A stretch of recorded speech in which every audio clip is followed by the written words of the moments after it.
कश्मीर में छुटपुट ये पटाखे फोड़ते रहेंगे। लेकिन ये लोग, हम देखिए बात ये है ना कि देखिए हाफिज सईद, पाकिस्तानी आर्मी ने ट्रेनिंग दी लश्कर तैयबा को, जैश ए मोहम्मद को, ठीक है। मैं आपको एग्जांपल समझाता हूँ चलता कैसे गेम है। आपने बोला कि दौरा आम करेगा, फिर दौरा खास करेगा।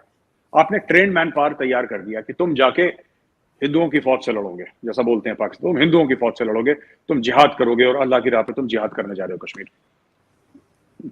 अब जिहाद से तो हवा निकल गई, वो नहीं हो रहा जिहाद विहाद, सब फेल हो गया। गजवा हिंद वगैरह जो जैद अहमद साहब बोलते हैं ना कि लाल किले पे हम सब परचम लहराएंगे इंशाअल्लाह, और हम गर्दनें काटेंगे काफिरों की, पूरा जो बड़ी प्यारी स्पीच देते हैं वास्तव में, अच्छा लगता है सुन के।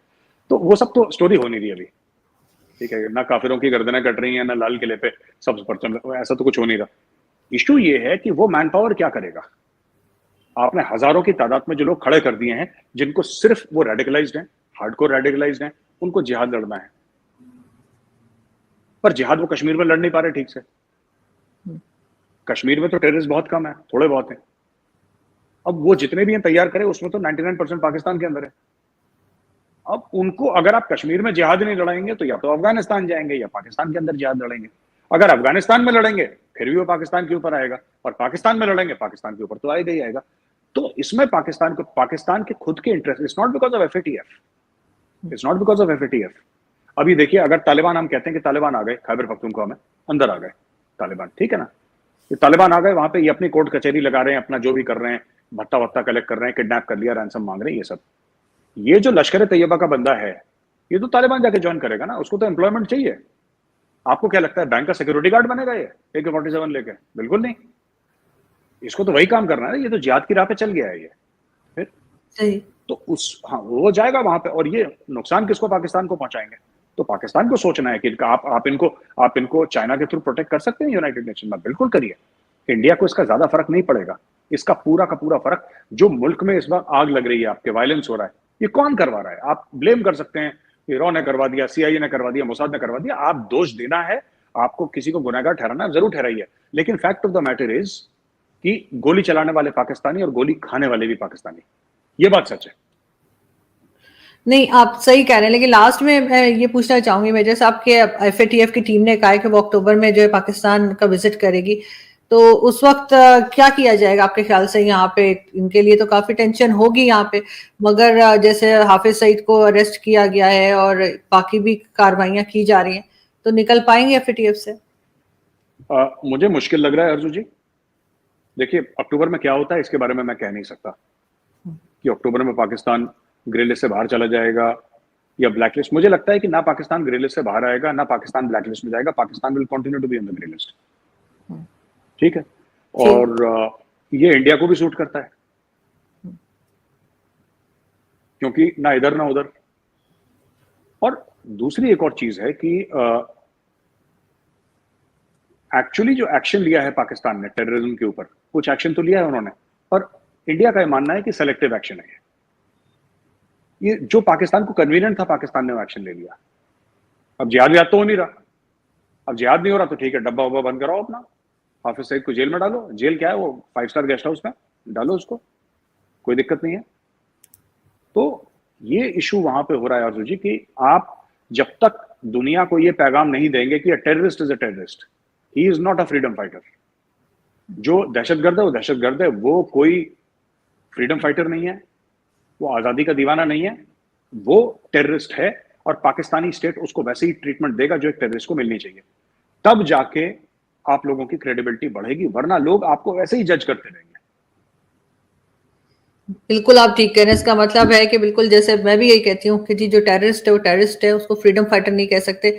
लेकिन यही चीज मेरा ख्याल है फिर बलूचिस्तान के ऊपर भी अप्लाई होनी चाहिए, क्योंकि वहां पर भी जो कुछ होता है फिर आपकी साइड से कहा जाता है कि ये लोग तो फ्रीडम फाइटर हैं, इसलिए वहां पर भी जो कुछ हंगामा रहता है और काफी गड़बड़ है बलूचिस्तान में, वो भी नहीं होनी चाहिए। और उसके ऊपर भी जो है वो पाकिस्तान के साथ साथ भारत को भी सोचना होगा, क्योंकि काफी सपोर्ट आती है, चाहे वो वीडियो के जरिए आती हो, चाहे वो आप नंबर दिखाते हो, कुछ भी होता हो, लेकिन ये कि आती है और लोग कहते हैं, तो मेरे ख्याल है वो भी फिर नहीं होनी चाहिए। जी, मैं आपको बताता हूँ अर्जु जी, इसमें क्या है कि मैं आपकी बात से अग्री करता हूँ। कोई भी बलोच फाइटर अगर किसी नॉन कॉम्बैटेंट को मारता है, अगर किसी बच्चे को मारता है, अगर किसी औरत को मारता है, किसी बुजुर्ग को, कोई भी नॉन कॉम्बैटेंट हो जो निहत्था हो, तो वो मेरे लिए टेररिस्ट है। I do not support anybody जो निहत्था मारे किसी को। बिल्कुल। मैं कोई भी हो, वो हिंदुस्तानी हो, पाकिस्तानी, कोई भी हो, जो बंदा ठीक है, बलोच ठीक है, आप लड़ना चाहते हैं पाकिस्तानी फौज से लड़िए, ठीक है, आपको पाकिस्तानी फौज से लड़ना, आपको उनको मारना, आपको मारना, आप लड़ते रहो हमारी तरफ से, very good, have fun, congratulations. जहां आपने बच्चे को मारा, जहां आपने नॉन कॉम्बैटेंट पे हाथ उठाया, फिर यहां से यारी दोस्ती खत्म है। Because once you start supporting the killing of non combatants, एक बार आपने सपोर्ट करा कि नहीं कोई बात नहीं, ये तो फ्रीडम फाइटिंग है, और फ्रीडम फाइट, आपने कभी सुना कि जब भारत आजादी के साथ आजादी के लिए लड़ रहा था तो शहीद आजम भगत सिंह ने किसी निहत्थे पे वार करा, चंद्रशेखर जी ने किसी निहत्थे पे वार करा, मंगल पांडे जी ने किसी निहत्थे पे वार करा? नहीं करा। नहीं, जो नहीं। जो असली में आजादी के लिए लड़ते हैं वो निहत्थों पे वार नहीं करते, वो कोई भी हो, वो निहत्थों पे वार नहीं करते। ये कोड ऑफ ऑनर है। तो मैं कंपेयर नहीं कर रहा किसी को XYZ, मैं तो अपने मुल्क के, जो मेरे मुल्क के हीरोज हैं, मैं उनके एग्जाम्पल आपको दे रहा हूं। खुदीराम बोस, आपके Netaji Subhash Chandra Bose, one of the tallest leaders of the freedom of India, you know, one of the tallest leaders. बिल्कुल। नेताजी सुभाष चंद्र बोस के पास तो पूरी हजारों की फौज थी।